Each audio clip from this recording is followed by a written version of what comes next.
3-4 রকমের বাজানো যায়। রঙের ঢাকিরা, যেগুলো রং শুধু রং দেখবে, তারা কি বাজাবে? একটা ঢাক ধিন ধিনা ধিন নাক্কা নাকুর, ধিন ধিনা ধিন নাক্কা নাকুর।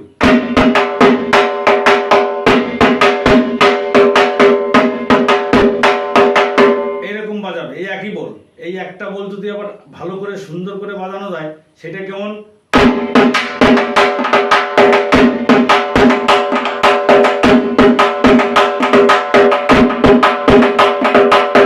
দেখেছেন? এই বলটা 2 রকমের হলো। এই বলটা আরো সুন্দর যারা বাজাতে পারে, আরো সুন্দর করে বাজালে তাহলে কেমন কেমন শোনা যাবে দেখুন।